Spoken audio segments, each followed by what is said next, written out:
ಬೆಳಗಾವಿ ಕ್ಷೇತ್ರಕ್ಕೆ ಜಗದೀಶ್ ಶೆಟ್ಟರ್ ಅವರ ಹೆಸರು ಓಡಾಡ್ತಾ ಇರುವಂತಹ ಹಿನ್ನೆಲೆಯಲ್ಲಿ ಈಗ ಗೋ ಬ್ಯಾಕ್ ಜಗದೀಶ್ ಶೆಟ್ಟರ್ ಎಂಬ ಅಭಿಯಾನ ನಡೀತಾ ಇದೆ. ಬಿಜೆಪಿ ಹೈಕಮಾಂಡ್ ನಿಂದ ಮಾಸ್ಟರ್ ಸ್ಟ್ರೋಕ್ ನಿರ್ಧಾರ ಮಾಡಲಾಗಿದೆಯಾ ಎಂಬ ಪ್ರಶ್ನೆ ಈಗ ಮೂಡ್ತಾ ಇರುವಂತದ್ದು. ಒಂದೇ ಏಟಿಗೆ 3 ಹಕ್ಕಿ ಹೊಡೆಯುವ ಪ್ಲಾನ್ ಅನ್ನ ಹೈಕಮಾಂಡ್ ಮಾಡಿದ್ಯಾ?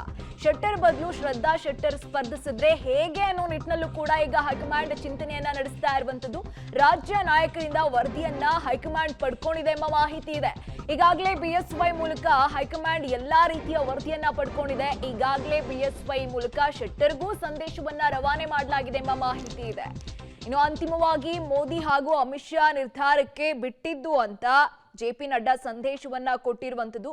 ಇದನ್ನೆಲ್ಲ ನೋಡ್ತಾ ಇದ್ರೆ ಬೆಳಗಾವಿ ಟಿಕೆಟ್ ಕೈ ತಪ್ಪುತ್ತಾ ಜಗದೀಶ್ ಶೆಟ್ಟರ್ಗೆ ಎಂಬ ಪ್ರಶ್ನೆ ಮೂಡ್ತಾ ಇದೆ. ಈಗ ಜಗದೀಶ್ ಶೆಟ್ಟರ್ ಅವ್ರಿಗೆ ಸಿಗುತ್ತಾ ಅಥವಾ ಅವರ ಸೊಸೆಗೆ ಸಿಗುತ್ತಾ ಎಂಬ ನಿರ್ಧಾರ ಈಗ ಹೈಕಮಾಂಡ್ ಮಾಡ್ತಾ ಇರುವಂತದ್ದು. ಈಗ ಬೆಳಗಾವಿಯಲ್ಲಿ ಜಗದೀಶ್ ಶೆಟ್ಟರ್ಗೆ ಗೋ ಬ್ಯಾಕ್ ಬಿಸಿ ಒಂದ್ ರೀತಿಯಾಗಿ ತಡ್ತಾ ಇದೆ. ಇದೇ ನಿಟ್ಟಿನಲ್ಲಿ ಈಗೇನಾದ್ರೂ ಈ ಜಗದೀಶ್ ಶೆಟ್ಟರ್ ಅವ್ರೇನಾದ್ರೂ ನಿಂತ್ಕೊಂಡ್ರೆ ಅಲ್ಲಿರುವಂತಹ ಬಿಜೆಪಿ ನಾಯಕರ ಮಧ್ಯೆ ಅಸಮಾಧಾನ ಹೊರಬೀಳುತ್ತೆ ಅನ್ನೋ ನಿಟ್ಟಿನಲ್ಲಿ ಈಗ ಬಿಜೆಪಿ ಹೈಕಮಾಂಡ್ ಹೊಸ ತಂತ್ರಗಾರಿಕೆಯನ್ನ ಎಣಿತಾ ಇರುವಂತದ್ದು.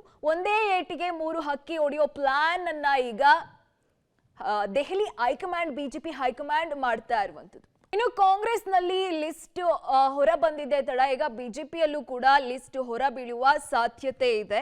ಮೊದಲ ಪಟ್ಟಿ ಪ್ರಕಟವಾದ ಬಳಿಕಂತಹ ರಾಜ್ಯ ಬಿಜೆಪಿಯಲ್ಲಿ ಈಗ ಬಂಡಾಯ ಎಚ್ಚರಿಕೆಯನ್ನ ಬಿಜೆಪಿ ಹೈಕಮಾಂಡ್ ಕೊಟ್ಟಿರುವಂತದ್ದು. ಎರಡನೇ ಪಟ್ಟಿ ಅಂತಿಮಗೊಳಿಸೋದಕ್ಕೆ ಭಾರಿ ಕಸರತ್ತನ್ನೇ ಈಗ ನಡೆಸ್ತಾ ಇರುವಂತದ್ದು. ಈಗ ಮೊದಲನೇ ಪಟ್ಟಿ ಫೈನಲ್ ಆದ್ಮೇಲೆ ಒಂದ್ ರೀತಿಯಾಗಿ ಈಶ್ವರಪ್ಪ ಆಗಿರ್ಬೋದು, ಸಾಕಷ್ಟು ನಾಯಕರ ಮಧ್ಯೆ ಒಂದ್ ರೀತಿಯಾಗಿ ಅಸಮಾಧಾನ ಹೊರ ಹಾಕಿದ್ರು ನಾಯಕರು. ಈಗ ಇದೇ ನಿಟ್ಟಿನಲ್ಲಿ ಎರಡನೇ ಲಿಸ್ಟ್ ಏನಾದ್ರೂ ಹೊರ ಹಾಕಿದ್ರೆ ಇನ್ನಷ್ಟು ಅಲ್ಲಿ ಒಂದ್ ರೀತಿಯಾಗಿ ಜಗಳ ಅಸಮಾಧಾನ ಆಗುತ್ತೆ ಅನ್ನೋ ನಿಟ್ಟಿನಲ್ಲಿ ಈಗ ಅಳೆದು ತೂಗಿ ಮಣೆ ಹಾಕುವ ನಿರ್ಧಾರವನ್ನ ಹೈಕಮಾಂಡ್ ಮಾಡ್ತಾ ಇದೆ. ಕಳೆದ ರಾತ್ರಿ ಬಿಜೆಪಿ ಕೇಂದ್ರ ಕಚೇರಿಯಲ್ಲಿ ಸಭೆಯನ್ನ ಕೂಡ ಮಾಡಿ ಯಾರನ್ನ ಕಣಕ್ಕೆ ಇಳಿಸಬೇಕು ಅನ್ನೋ ನಿಟ್ಟಿನಲ್ಲಿ ಬಿಜೆಪಿ ಹೈಕಮಾಂಡ್ ನಿರ್ಧಾರವನ್ನ ಮಾಡ್ತಾ ಇರುವಂತದ್ದು.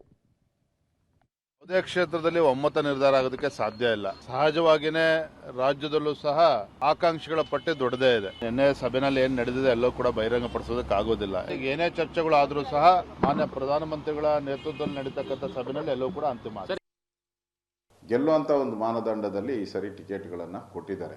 ಇನ್ನೂ ನಡೀತಾ ಇದೆ. ಇನ್ನು ಕೋಲಾರದ್ದು ಏನು ಫೈನಲೈಸ್ ಆಗಿಲ್ಲ. ನಮ್ಮ ರಾಷ್ಟ್ರೀಯ ಅಧ್ಯಕ್ಷರು ಮಾತಾಡ್ತೀನಿ ಅಂತ ಹೇಳಿದ್ದಾರೆ. ಕುಮಾರಸ್ವಾಮಿ ಅವ್ರ ಜೊತೆ ಮಾತಾಡ್ತೀನಿ ಅಂತ ಹೇಳಿದ್ದಾರೆ. ಅಲ್ಟಿಮೇಟ್ ಆಗಿ ಹಾಲು ಜನರಂತೆ ಕೆಲಸ ಮಾಡ್ತೀವಿ ನಾವು. ಹೊಂದಾಣಿಕೆಯಲ್ಲಿ ಯಾವುದೇ ರೀತಿ ಬಿರುಕು ಆಗಲ್ಲ, ತೊಂದರೆನೂ ಆಗಲ್ಲ.